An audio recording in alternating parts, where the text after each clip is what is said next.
16th December 2012 and 22nd January 2020. Now, these might be just two another dates for anyone else, but not for all those people who are in some or the other way involved in the Nirbhaya gang rape case.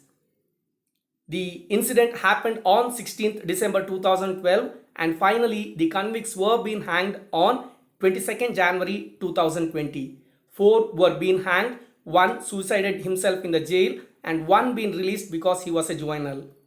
Hey guys, welcome to my legal classes. This is Ganesh Pujari and we were discussing chapter 16 of Indian Penal Code, which is all about offences against human body.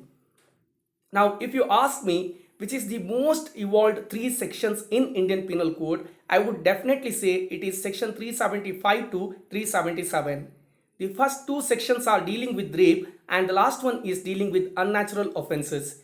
We are going to discuss them along with 2013 amendment as well as 2018 amendment. Now, in my previous video in the playlist, I have already explained three important case laws, that is 1972 Mathura rape case, 1992 Bhanwari Devi case and 2012 the Nirbhaya gang rape case. Now here every 20 years we have seen one rape case and every time it is being evolved. That means these sections, that is section 375 or 76 is being evolved along with those cases. Now I am not going to explain too much section 375 and all these case laws because they are already available in my playlist. Here I am going to focus on section 376 with all the amendments and section 377. Of course, I will start briefing with the section 375 with all the notes and then we are getting into the punishments. I hope that helps. With that, I am taking you to the first slide. Section 375 defines what is rape. It says if a person penetrates his penis to any extent into the vagina, mouth, urethra or anus of a woman or inserts to any extent any object or a part of the body other than penis into the vagina, urethra or anus of a woman or manipulates any part of the body of a woman so as to cause penetration into the vagina, urethra, anus or any part of the body of woman or applies his mouth to the vagina, anus, urethra of a woman or makes her to do so with any other person. Now he himself can do such action or he can force her to do the same actions with anyone else along with the below 7 descriptions, then it will be considered as rape. Now what are the 7 descriptions? The first one is against her will, second one is without her consent, third one there is consent but such consent is taken by giving the threat of hurt or death. The fourth one is she has given consent thinking that such person is her lawfully married husband. Fifth one, she has given consent, however while giving the consent she must have unsoundness of mind or she is in intoxicated status or maybe some other reason where she herself is not aware what is that she is doing.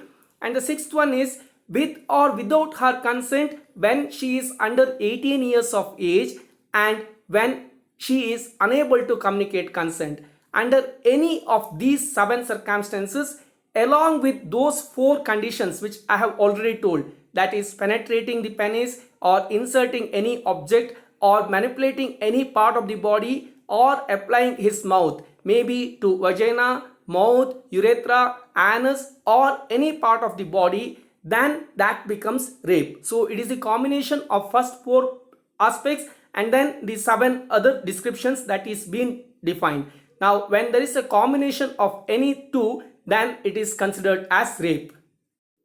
In my previous lecture which is available in the playlist, I have given case law for almost all of those 7 conditions which will help you to understand them very clearly. I am not going to spend too much time there. And the final thing, there are 2 exceptions. One, a medical procedure or intervention shall not constitute rape.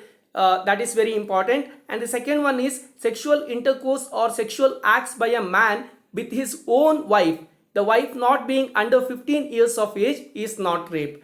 These are the 2 exceptions available under section 375. and I have explained all of these aspects in my previous lecture. Please go through, because there I have explained the 3 important case laws and all the other small cases as far as these 7 points are concerned. So that will help you to understand the concept. With that, I am taking you guys to the punishment provisions.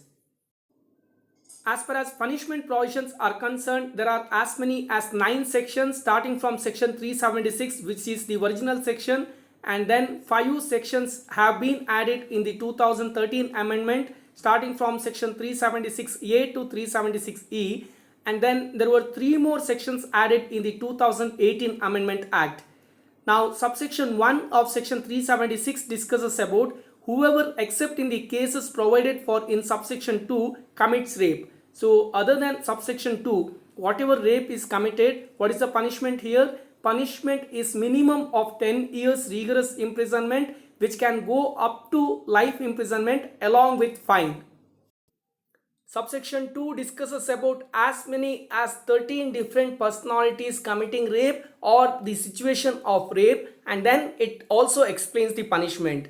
Now it says, if a rape is committed by police officer or by a public servant or by the armed forces or by the prison officers or by the hospital staff or by the people who are in trust or authority position, like being a relative or guardian or teacher or of any goodwill person, or if it is done during the communal violence, etc., or on a woman who is already pregnant and being aware of such status, or committing on those women who are incapable of giving consent or being on a position of control or dominance over a woman, or on a woman who is suffering by mental or physical disability, or while committing rape causing grievous bodily harm or injuring or disfiguring or endangering the life of such woman or repeating such woman. In all these cases, punishment can go up to 10 years of rigorous imprisonment till person's natural life along with fine. When I am saying from, that means that is the minimum imprisonment, and then whatever I am ending with, like for example here, rigorous imprisonment of 10 years is minimum, till person's natural life means till life imprisonment along with fine. Why are we using this till person's natural life? Earlier we used to say life imprisonment, but that is being misunderstood, misutilized by the advocates also. So now Supreme Court, with the Amendment Act on 433A of CRPC, made it very clear that life imprisonment means life imprisonment. It doesn't mean 14 years or 20 years, nothing. Till the death of such punishment, he will be in prison. That is why it also started using this term, that is person's natural life. That is the only difference. But remember, life imprisonment means till the death of the person. Whatever word is used there, that is how we need to understand. Subsection 3 discusses about committing rape on a woman under 16 years of age. Here, the minimum imprisonment is rigorous imprisonment for 20 years, and it can go up to life imprisonment along with fine. Here, the fine should be paid to the victim, and such fine should be sufficient to take care of all the medical expenses as well as the rehabilitation expenses of the victim. That is a very important aspect. Under subsection 2, we have discussed 13 personalities or scenarios of rape, and there we have few terms which are being explained here. What is armed force? Like it includes all army, navy, military, air force of both central as well as state government, and then hospitals includes both government as well as private setups. Police officer means as per the definition of Police Act 1861, and women's or children institution means all those orphanages or any home for neglected women or any home for children or widows home, etc. All of them are covered. Here it is explaining all of them, and I have given sufficient notes there also. And all the cases under section 376 are cognizable cases, non-bailable cases. Court of session will conduct the trial, and they are non-compoundable cases. Then comes 5 amendment sections which are being added in the year 2013, starting from section 376A to 376E. Now 376A says punishment for causing death or resulting in persistent vegetative state of victim. Now in Nirbhaya case, this section is being applied and punishment is given on the basis of this section because there was death of the victim, as well as before her death she was in persistent vegetative state. What does persistent vegetative state means? It is a condition in which a medical patient is completely unresponsive to psychological and physical stimuli and displays no sign of higher brain function, being kept alive only by medical intervention. If such is caused, then that is covered under section 376A, and for these two the punishment can go up to minimum of 20 years of rigorous imprisonment to life imprisonment or death punishment. Now all the three options are available: minimum of 20 years rigorous imprisonment, or imprisonment for life, or death punishment. And the offences here are cognizable offences, non-bailable offences. Court of session will conduct the trial and they are non-compoundable offences. Then comes section 376B, which discusses about sexual intercourse by husband upon his wife during separation. Now this term is very important. This act is conducted during separation, and such separation must be on the decree of separation or otherwise. In such case, during the separation, if there is any of the act which are being defined under section 375A to D, in that case it is an offense, and here the punishment can go up to minimum of 2 years to 7 years along with fine. And here the offense is cognizable offense on the complaint of the victim. Now the complaint from the victim is very important. That means wife should complain, only then it is a cognizable offense. And these are bailable offences. Court of session will conduct the trial and they are non-compoundable offences. Section 376 is about misusing the authority by a person and having sexual intercourse, and such person may be in a position of authority or having fiduciary relationship, or a public servant, or any prison authorities, or anybody who is taking care of women or children institution, or he may be a management staff in hospital or any other staff of hospital. Now if they are utilizing their authority for having sexual intercourse with any women, in that case it is a punishable offense under section 376C, which says sexual intercourse by person in authority. Now here the punishment is minimum of 5 years rigorous imprisonment, which can go up to 10 years along with fine. And the offences here are cognizable offences, non-bailable offences. Court of session will conduct the trial and they are non-compoundable offences. Here there are explanation also available for all the terms used here, like sexual intercourse, or who is superintendent, or what is hospital, etc., which we have already understood while discussing subsection 2 of section 376.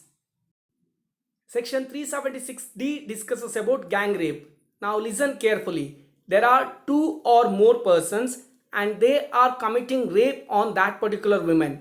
Now it is not very important that every one of them has committed rape, but being the member of that particular group, everyone is deemed to have committed the offense of rape. Now imagine there are 5 people and one has committed rape, or maybe 2 has committed rape and the 3 others have done nothing but they were with them.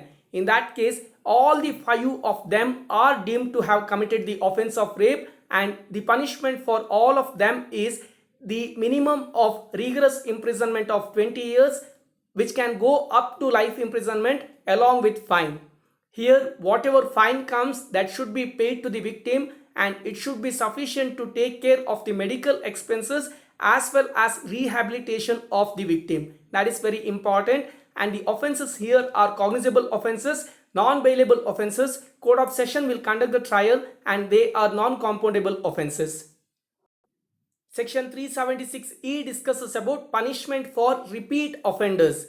Now if anyone is already been convicted for the offence under section 376 or 376A or 376AB or 376D or 376DA or 376DB.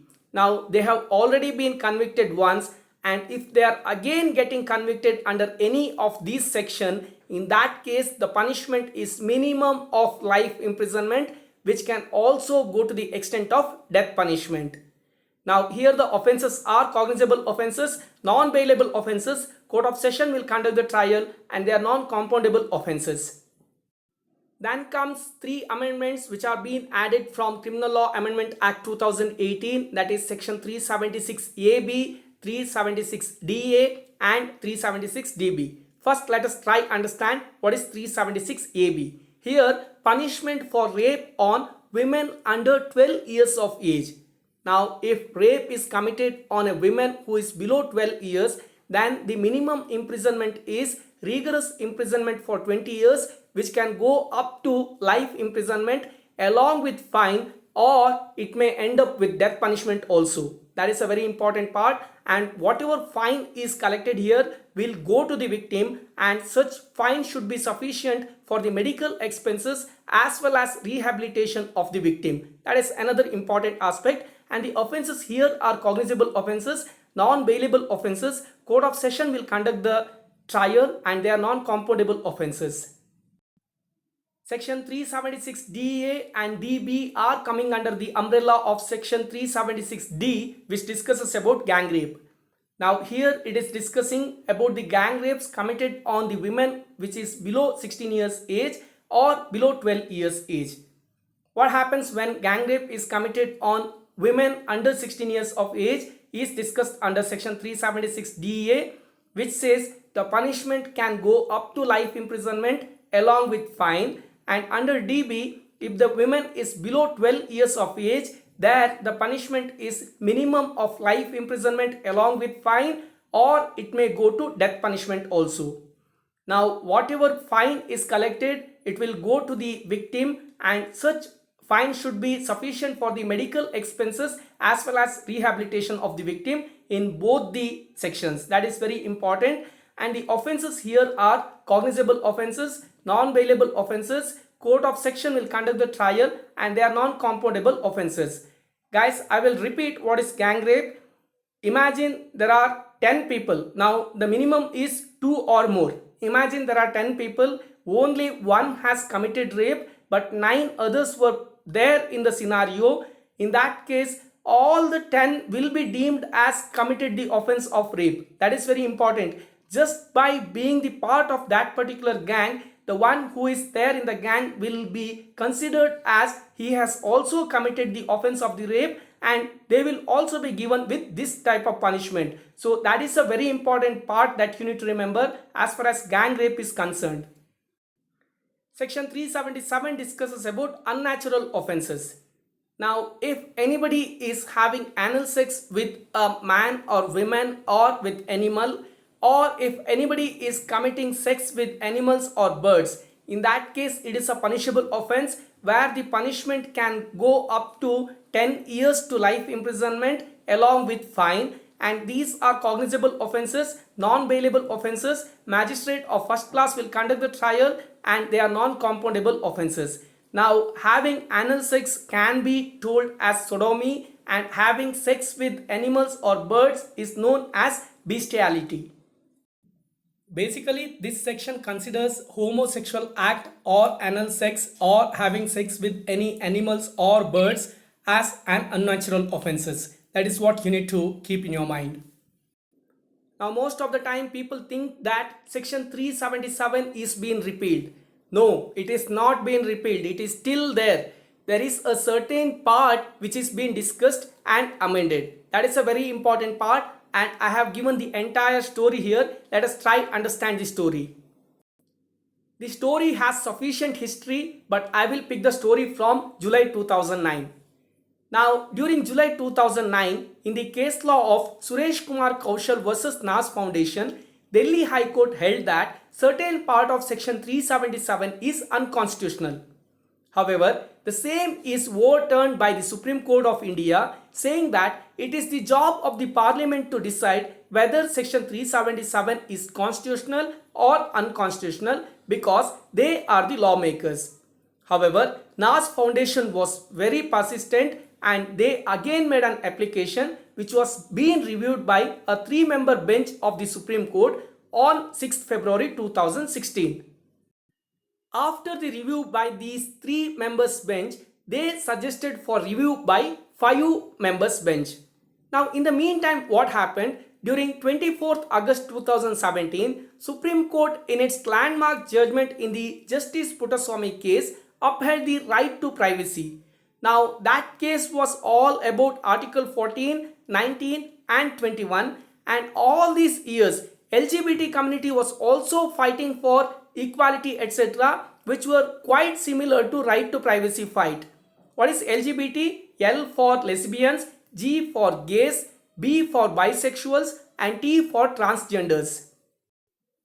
Then comes the judgment date as far as the fight of LGBT community is concerned, which is 6th September 2018, where in the case law of Navtej Singh Johar versus Union of India, the Supreme Court held that Section 377 was unconstitutional insofar as it criminalizes consensual sexual conduct between adults of the same sex. Now, as for Section 377, if a man is having sex with man or if a woman is having sex with women, that is a criminal conduct. But however, here it said that if they are adults and if they are having consent with each other, in that case it cannot be called as criminal act. That is what the judgment, that is what we need to remember. To that extent, that means if a man with man or with a woman with the consent of both, if they are having sex and if both of them are adults, in that case it will not be considered as unnatural offense under Section 377. With that, I am concluding this particular presentation, and I repeat, there is one more presentation available in the playlist along with this video, where I have given lot of case laws for Section 375 or the sexual offences, which will help you to understand the concept in detail. So you have to refer both, one for case law and Section 375, and here I have explained all the punishment along with Section 377 also. That way I hope we have covered all the 3 sections and all the other amendment sections. With that, I am concluding this particular class. Thank you so much for subscribing my channel. Please like, share and comment my videos. All the very best for whatsoever purpose you are watching my channel, and thanks again.